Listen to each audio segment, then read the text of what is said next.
Assalamualaikum warahmatullahi wabarakatuh. Teman-teman apa kabar? Semoga semuanya dalam kondisi sehat walafiat. Senang sekali narasi bisa hadir dengan catatan Najwa spesial.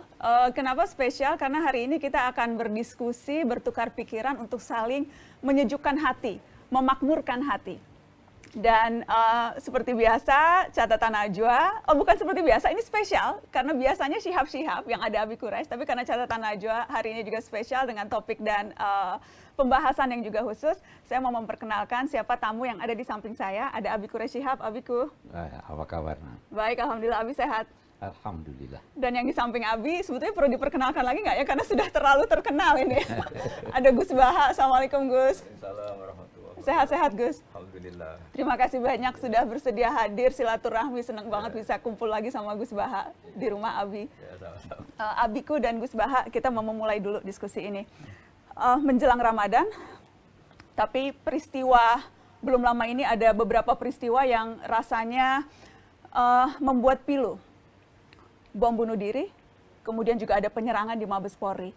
Dan pelakunya, Abiku, pelakunya itu menuliskan surat wasiat.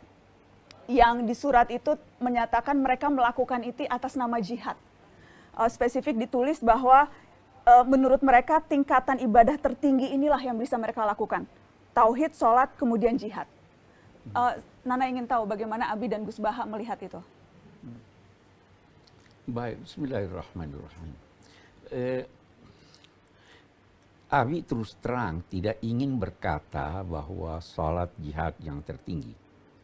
Tapi yang tertinggi itu adalah syahadat alla ilaha illallah. Itu yang tertinggi. Dan semua kegiatan, apapun kegiatan itu, kecil atau besar, harus dikaitkan dengan la ilaha illallah, harus sejalan dengan tuntunan la ilaha illallah. Jadi kalau ada suatu kegiatan, boleh jadi kegiatannya dinilai sebagai kegiatan jihad lah atau apalah, tetapi tidak sesuai dengan prinsip-prinsip yang ditetapkan Allah, maka itu bukan suatu, jangankan memiliki nilai tertinggi, itu bukan suatu aktivitas yang direstui oleh agama. Nah, memang selama ini banyak kesalahpahaman tentang jihad. Jihad itu menggunakan seluruh daya untuk mencapai sesuatu yang luhur. Nah, jadi jihad bukan hanya dalam bentuk perang.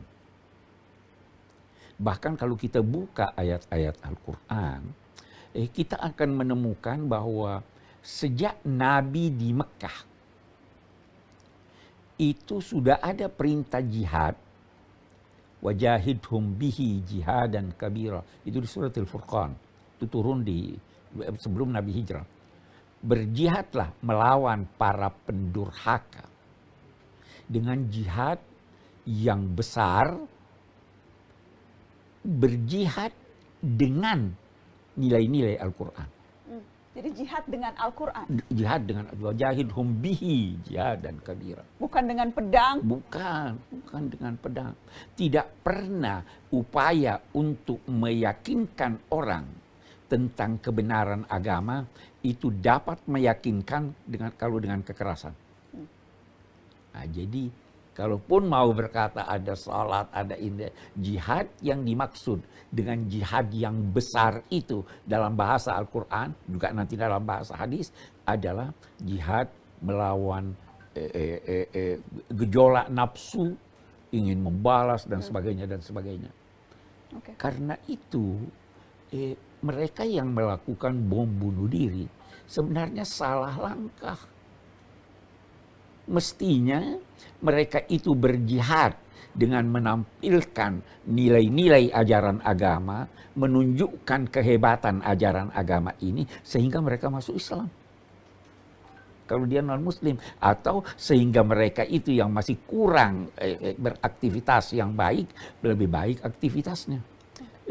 Itu kira-kira yang Abi ingin katakan ya. Pemahaman jihad yang keliru ini, Gus Baha, itu bagaimana menurut Gus Baha? Karena kemudian ini begitu mudah penafsiran-penafsiran dan pemahaman keliru ini dimanipulasi, dimanfaatkan justru untuk berbuat hal-hal yang melenceng? Bismillahirrahmanirrahim. Sebagaimana yang dikatakan Pak Kures, wajah itu bihi jihatan kabiro. Kita misalnya meliti Quran ya, karena ini bidang yang kita tekuni. Termasuk saat tadi pagi juga sedang ngajar di Baitul Quran di Habib Ali. Logika tadi yang dikatakan Pak Kures bahwa dengan logika yang baik, perilaku yang baik, juga tutur kata yang baik, diharapkan orang tertarik pada Islam. Saya beri contoh.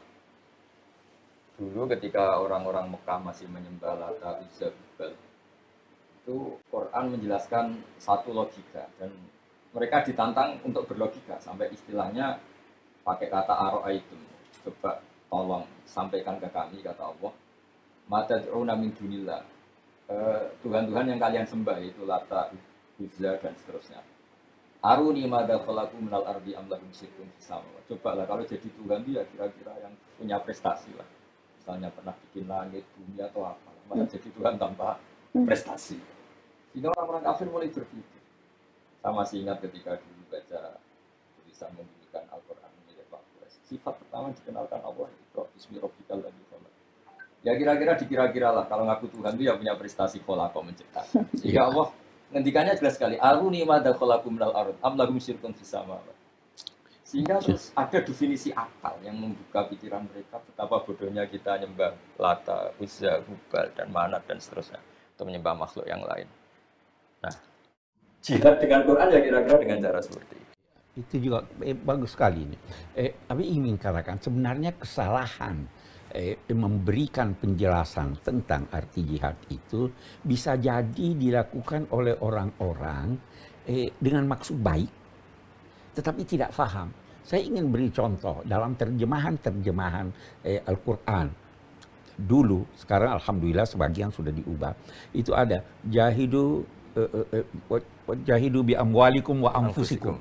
Berjihadlah dengan harta kamu dan anfusikum diartikan jiwa kamu. Padahal seharusnya Totalitas kamu. totalitas. Dengan hartamu, dengan pikiranmu, dengan tenagamu. Kan kita tidak bisa terlepas dari ini. Dengan waktumu, dengan tempat. Ketika jiwa seolah-olah jadi kita perlu mengorbankan jiwa untuk perlu mencapai mengorbankan jihad. jiwa. Padahal itu, boleh jadi itu dulu digunakan ketika kita dalam perang melawan penjajah. Tetapi setelah itu selesai, itu sebabnya Abi ingin tambahkan begini. Orang yang melakukan bunuh diri itu untuk mematikan orang lain, itu bertentangan dengan ajaran agama. Kenapa? Karena yang dibunuh itu orang yang wajar dibunuh, yang melanggar ketentuan-ketentuan. Ini apa yang dia langgar? Orang di gereja ngapain?